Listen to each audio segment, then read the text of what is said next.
Perfect. So it's 1 p.m. And there's over 100 people, so we're gonna get started. My name is Emerson, and I'll be your instructor for the technical labs. And I guess let's just I'm gonna introduce myself for a little bit. I was in the previous session where I told everyone a quick intro about myself, but to recap, I'm from Peru. I was born and raised over there, so hablo español, and muy bien. I hope so. I moved here to the Bay Area about 11 years ago because I really wanted to study computer engineering. So I went to San Francisco State actually for computer engineering, and because I wanted to do robotics and stuff. And then it was on my very last semester that for my senior project, I decided to do an iPhone app combined with some sensors and a microcontroller. And oh, that was good for me. Can everyone hear me okay? Give me a thumbs up, people. All right, cool. Right on. Cool. Yeah. So it was my last semester that for my senior project, I was doing an iPhone app with sensors and a microcontroller, trying to do like a VEF that was going to simulate heart anomalies and stuff to train nurses and doctors. So it was a really cool project. But that's really what got me into iOS development. That's really what got me into building products. And as soon as I started, I spent an entire month, 8 in the morning to 8 p.m. working on learning iOS. And I had never, ever done some user interface, something graphical before. For me, it was all like a terminal and just words and a bunch of instructions and stuff. So doing that, I thought it was going to be extremely challenging, but Apple made it super easy, and they've made it super easy now more than ever before. So as soon as I got the opportunity to teach this class, I jumped on it right away because I know how awesome it is to build products. I lived through it. Right after college, I decided I'm gonna build a couple products. I'm gonna put them up on the App Store. I built a game, sold it for $99 because I wanted to be a millionaire, and I sold 100 copies. so I don't talk about that game at all. But then I also built another app, which was more like a student organizer to organize your schedule, your assignments, keep track of your notes, and set up alarms and reminders for exams and whatnot. And my brother did all the design and user experience, what I built it and coded the product. And so that was fun. We got invited to the Apple conference. We applied for a scholarship and we got it. So that was the first time I got to meet the engineers there, talk to them. And a couple of months later, I finally launched the app. What is the name of the game? It's not on the App Store. I killed it a long time ago, so don't worry about it. we don't talk about that game. But the other app that we launched was called In Class, and as soon as we launched it, in 3 weeks we got about 21,000 downloads. And I was like, 21,000 people are using my app. This is amazing. And of course, the app was crashing a lot, like every 5 minutes, and people were reviewing it all the time because they wanted to be better, right? So I got on it. We started making it better, a little more stable. I was rushing through learning a lot more about iOS, and just fast forward a couple months later, and the app wasn't top of the charts. It was right up there with Evernote, with Microsoft, with Dropbox, in the productivity section. Soon after, I got investors reaching out to me, asking me about my business plan and how I'm gonna grow my startup. And I'm like, what is a startup? I have no idea what that is. Because funny enough, I went to school here in SF, but I didn't even know I was part of Silicon Valley or anything like that. I was not exposed to the startup world. It was a completely different experience, but fortunately, I've met really, really good people who wanted to help me, and they introduced me to a lot of other people. They took me to events. They mentor me, and they push me to in different directions, and I started really loving it. And I haven't stopped building products ever since. I've probably built more than 30 apps or so, and it's been really fun.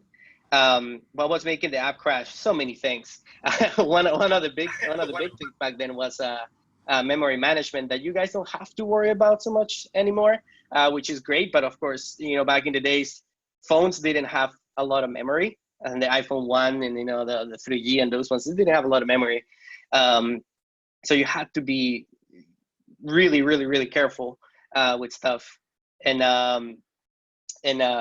but there's many other things that can make the app crash, like you miss this one thing in the logic here and there. But again, like people like your product, they'll use it, it'll crash, you'll fix it, and move on, because no product is ever perfect. And how do you test for bugs? You will learn in the lab, not in this one, but eventually you will. We will help you there too. We will have the TAs and of course myself, to start helping you debug and understand, like trying to know where things crash and how to fix them. The second app is not available anymore. I also, it's also gone from the App Store. It used to be called InClass, or it was called InClass, one word. And so yeah, you can look it up, InClass app, and you will find stuff about it.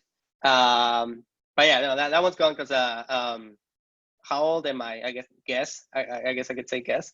And while you guess, I'll keep going. And yeah, then after that, the company or the startup went through like a merger and an acquisition kind of phase, and then I finally pulled it off because I found out the CEO was shady. The other CEO was super shady, so I didn't want to do that. We did a merge. The company didn't get acquired, but we spent a lot of time in a lot of money in legal fees. So we eventually had to move on, and the other CEO is in prison now, or we're not in prison anymore. He's already out. But I'm 31. Yeah, so good guesses around there. 24. Thank you so much, whoever said 24. Yeah. So moving on, I fell in love with the other people in the company. So we actually started another. Yeah, I did say it person. We actually started another company, also building apps. This was more like a full. There was a web app and an iPhone app and an iPad app. We eventually even built an Android app. The cool thing about the Android app was that it was built by college students. The second product we built was called Study Room. It was more like a collaboration platform for college students. A very easy way for you to go in and collaborate with people in your classes, share resources, flashcards, study guides, even from previous semesters, find tutors and whatnot. It was really useful. And because of that is that we, a couple of college students actually said, like, dude, you don't have an Android app, let's build it. And so they built it. And then they helped out also with the iOS app too, which was great. But yeah, we raised some money. We raised like $500,000. We hired a team of 7. We launched at 100 schools. We had a couple million college students using the platform. And then we ran out of money. Yeah, this is an iOS class. I'm just giving a quick background about myself, my story. And then eventually, we after we ran out of money and stuff, we had to shut down that company too. No problem. Now after that, I worked at a startup for a couple of years, doing iOS too, and doing some product management. And now about 2 months ago, I joined Apple. So now I'm working on the productivity apps team at Apple. Some of the productivity apps that you use on iOS.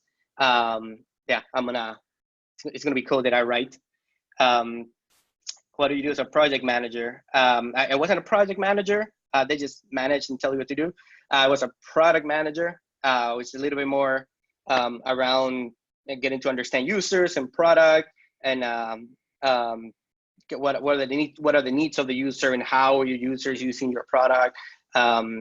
Those kind of things, which ultimately really has a lot to do with building apps in general. And of course, my previous experience building apps just on my own and startups actually helped a lot. But yeah, that's my background. when I was at San Francisco State, of course, a lot of things were extremely helpful to join. Of course, I wasn't in any fraternity, but I joined like the Society of Hispanic Engineers. I don't know if anyone is part of SHEP, and I was also part of part of what is it, Tau Beta Pi, and of course we had a lot of joint events with NESB and with SWE. So all those things they were great. We had a lot of people from the industry. We had mentors, seniors that were helping us out. We share resources. They even helped us studying. So really, really great networks. If you guys are not part of those yet, I really suggest looking into them. Also, we would every now and then we would make food for them, tacos and stuff. So yeah, it's also a great place to grab free food.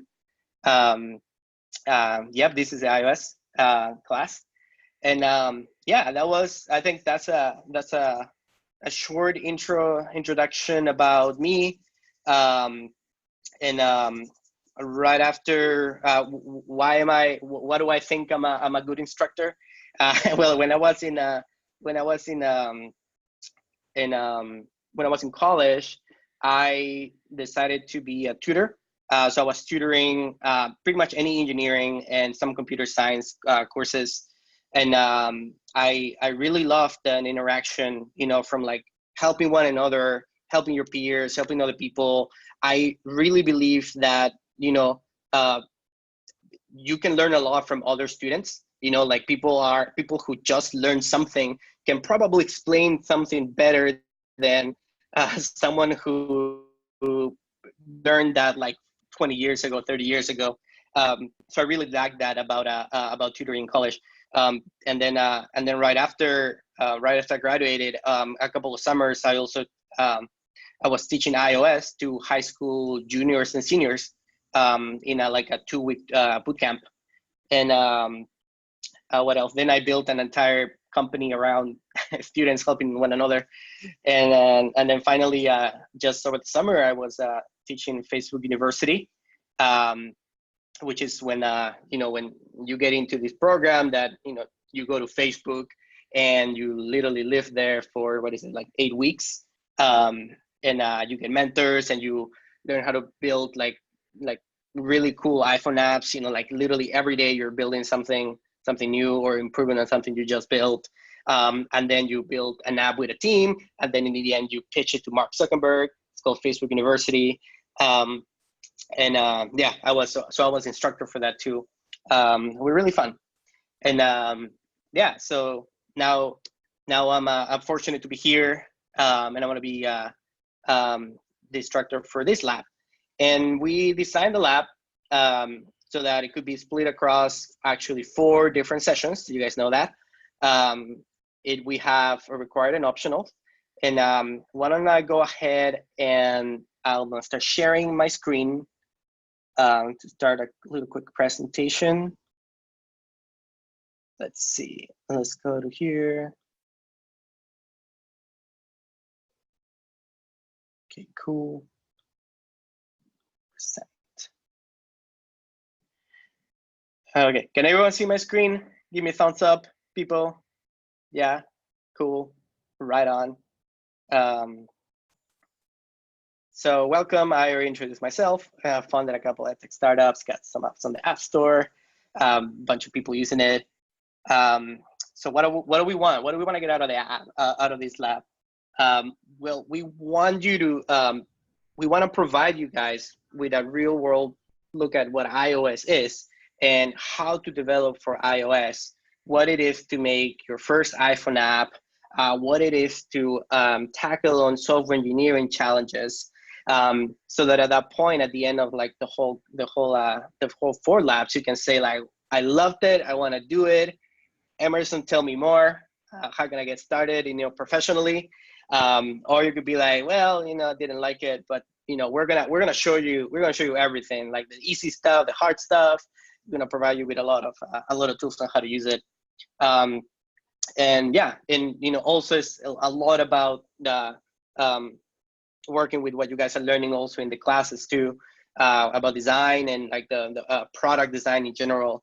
And one of the most important things we wanted for you to get out of this is to build an app that you can actually use. So let me get to that. This is what we're going to build, a flashcards app. Does anyone here use a Quizlet or tiny flashcards? I think it's called tiny cards. There's check flashcards too. I'm sure you guys have seen it at least. Let me look at this real quick. Yeah, so in this lab, we're going to be building this this flashcard app that across the 4 different sessions is going to allow you to create flashcards, have different ways of study, just flipping the flashcards or doing multiple choice so you can guess which answer it is. You're going to be able to style it and make it really beautiful, just like the rest of the iOS interface. And of course, you're going to be able to store them so that you don't lose them and you can keep coming back to them every time. So next. And of course, part of the first lab, we're going to look specifically at IBOutlets and IBActions. If you guys remember those from the first, I guess what's it called, the pre-lab that you guys did.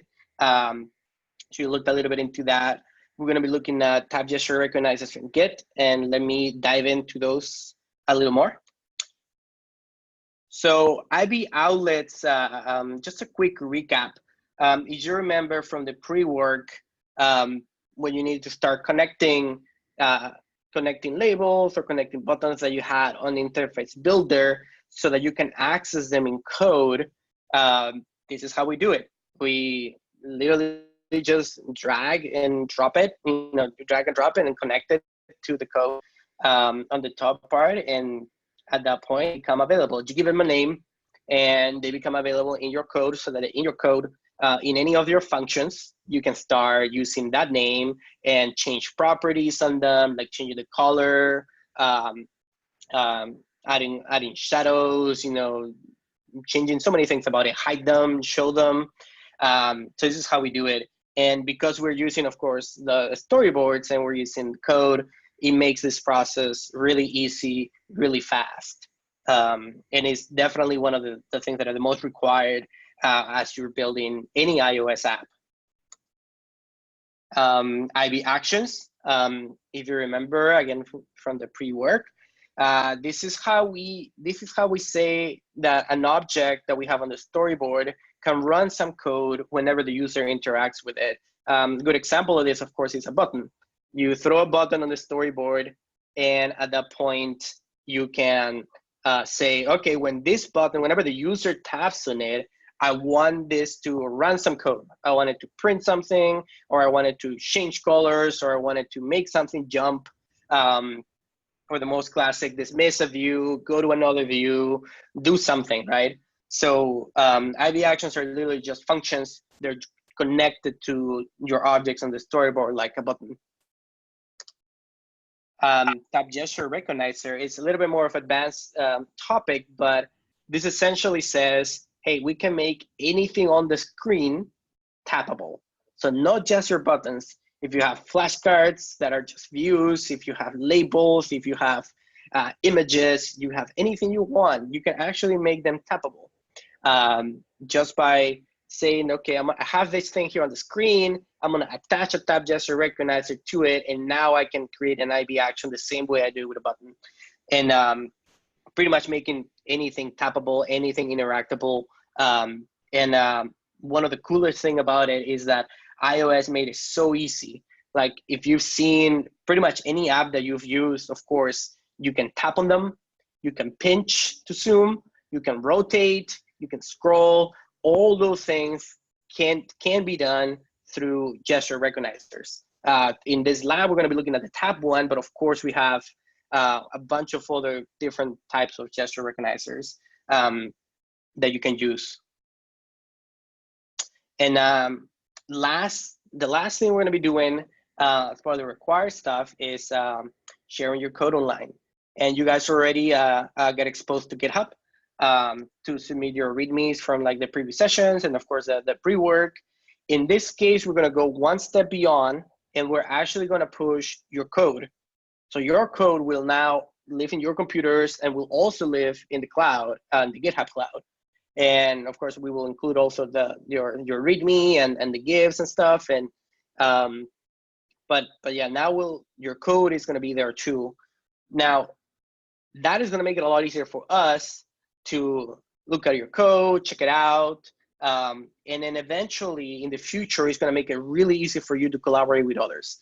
So that is the absolutely main thing that we want to introduce you to here. So you look at GitHub, and you experience with GitHub, you know how to push your code up there, you know how to pull the code from GitHub too, and actually, like, it's so widely used that we use it at Apple too. We have like thousands and thousands of engineers, and pretty much every single one of them uses GitHub. So they're coding there. Although we do have like a private version of GitHub, but it's GitHub in the end of the day. And you will see in the lab how easy it is. I say it's fun too, but you can say it's fun, but it's actually, they most definitely easy to do from Xcode. It's like putting in your credentials, your GitHub credentials, and like, hey, now my code is going to become this project, and push it. And pretty easy. You're going to see that in the lab. Now we of course have optionals, and in the optional part of the lab, we're going to be doing a little more thing, a couple more things, and we're going to be looking at styling and how to make your content really pop, how to make a delightful experience for your users. And once again, Apple fortunately provides a great foundation for all this that allows us to make things like this flashcard with like a really nice soft shadow that gives you this effect of depth and these rounded corners. Apple makes it very easy for us to do that. Easy, I mean just a couple lines of code. You change one thing, change 2 lines, and you kind of start already shaping your interface to be something that is really cool and really appealing to users. Does anyone have any questions so far? Let me see if I can get to the chat. How do I get to the chat? Let me see.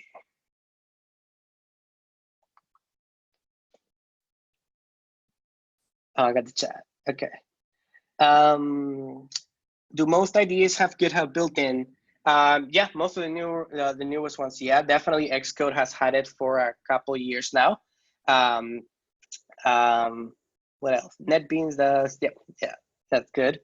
The difference between Git and GitHub, Git, I guess, is the technology behind GitHub. It's what allows us to keep track of the things that we do. So pretty much taking snapshots, and we're going to talk about that in more detail during the lab. But yeah, you know, it's like when you used to have a Word document, right? And you hit save. And then imagine you like do more work, write another paragraph, another page, you hit save again. Imagine to be able to, at any point in time, roll back to those different snapshots, these different times where you save something. Git would allow you to do that, and you can always look back, or if you change something you didn't really like it, you can always revert back to where you were before. So that's the power behind Git, and GitHub just makes it very easy for you to handle that, have it in the cloud, create projects around it, invite teammates. If you're not really graphic designers, don't worry. I wasn't a graphic designer either. I actually copied a lot of other people's designs. You just look at the App Store, or you go to different websites and say like, oh, that design is really cool. I'm gonna copy it. Yeah, I used to do it a lot, especially, and that also like kind of like gave me a sense of design that was really helpful. So don't worry about it. And if you ever want to like go above and beyond and do like more radical designs, you know, you can ask me. I can share some links to different websites that have like design inspiration for apps. Other questions? How can we build up our GitHub profile? Well, you have a profile, so now at this point it's going to be about the projects and the apps that you built.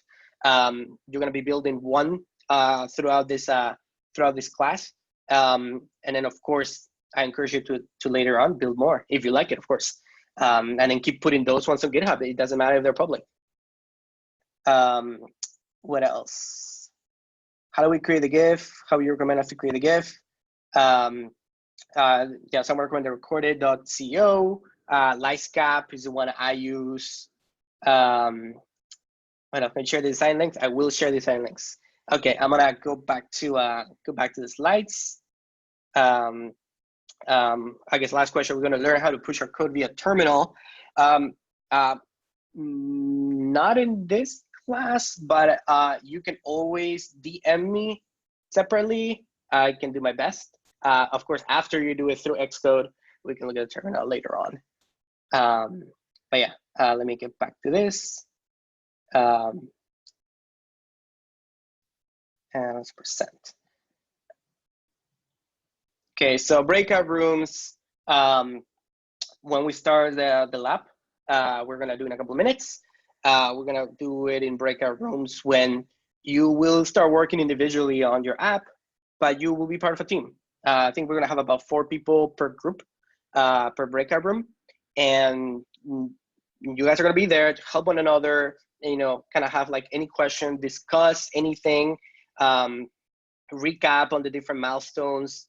Also, at any point in time, of course, if you have any questions, ask your teammates. And if you would like any TA assistance or my assistance, just post on Slack, say what the name of your room is, and then let us know on Slack, and then we'll be there and we'll come help you out.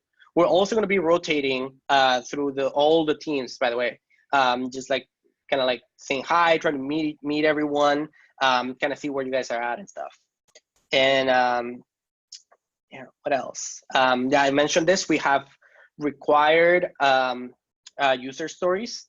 So the things that we want you to achieve, and reinforce the topics that you learn every week in this quick introduction to the lab.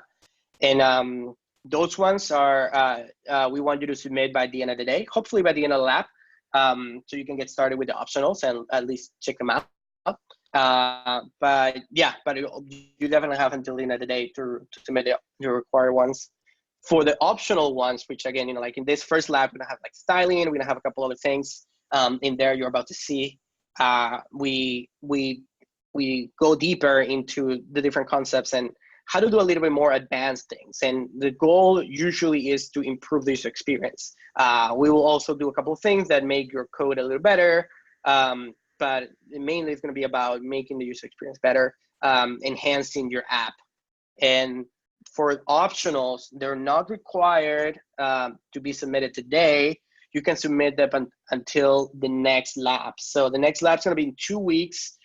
So before we start the next lab, we do want you to submit your optionals. So yeah, so you will be able to submit your required stuff first today, and then resubmit once you want to submit your optionals. And yeah, submitting assignments. Again, we'll have a guide, more detailed guide there, but it involves once you're done, push your code to GitHub. Once you're done with required, and then once you're done with optionals, push your code to GitHub. We want you to create a GIF, walk through, kind of showing us what you did with the app, showing us the different user stories, just like a short GIF, clicking through, showing us your app. Then, of course, we want you to update your README. We're going to have a README for every lab, where you can just go and check off the different stories that you did, the required ones, and then what optionals you did. So you can update it, give it a name of your app, whatever you want. And a link to your GIF too, or include your GIF in there. And then that README is going to be part of your of all the files that you're going to be pushing to GitHub with your code. So again, more instructions will be there in a guide. And then the last thing, once after you push all those things to GitHub, the last thing is going to be to go to the course portal and go through the submit process, where that is going to tell you like just click submit and enter a couple things and do that. So why don't we go ahead and get started? I'm going to answer a couple last questions that were here in the chat. If I can pull it up, there you go. Yeah, a GIF with Lightscap recorded. there will be a lot more details there and submission instructions, including the due date. But yeah, requires are due at the end of the lab or today, some point today, the latest. Optionals are due before the beginning of the next lab in 2 weeks. You submit individually. You work as a team. You can help one another in your team, but you submit individually. You work individually. Each one of you have their own project. What else? That's it. Okay, perfect. All right. So why don't everyone, let's go ahead and go to courses.copath.com.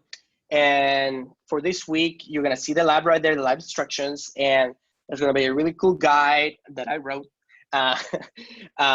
First, talk about it with your team. After you read the intro to the lab, before you just jump into the doing all the user stories, discuss a little bit, make sure that everyone's on the same page. And then, as I said, we're going to be jumping in and out of the different rooms, trying to meet everyone, answer questions. If you need help, go to Slack, say, we're this team, we need help. And then one of us is going to come.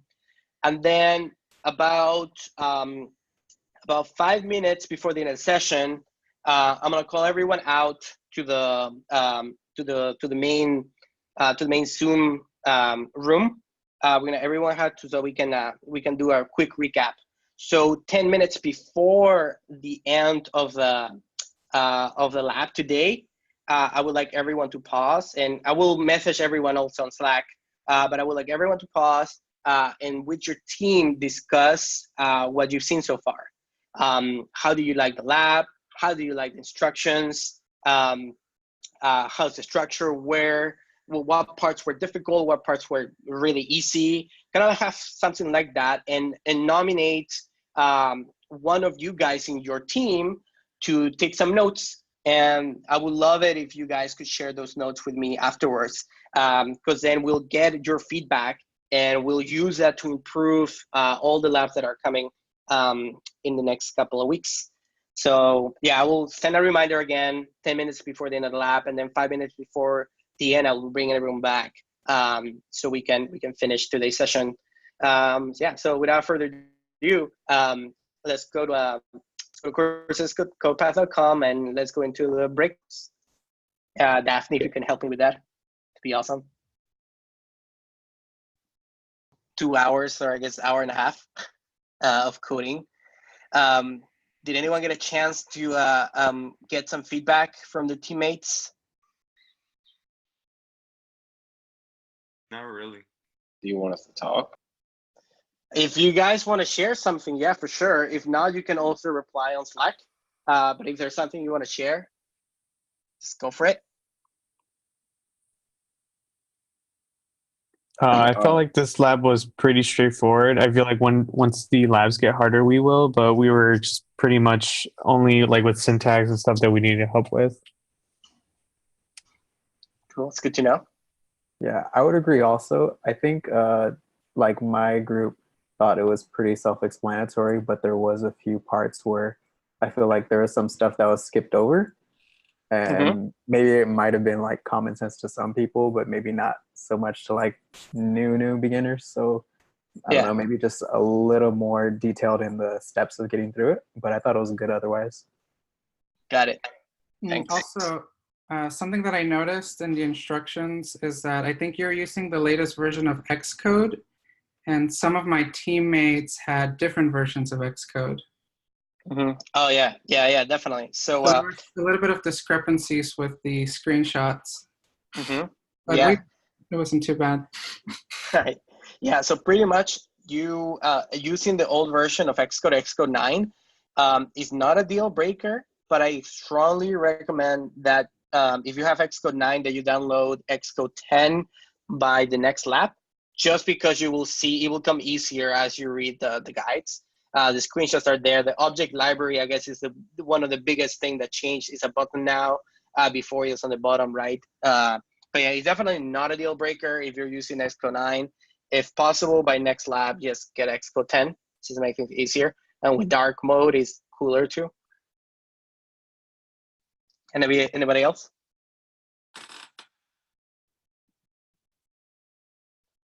One thing I want to mention that one of my student bump into is with GitHub, the GitHub connection in Xcode.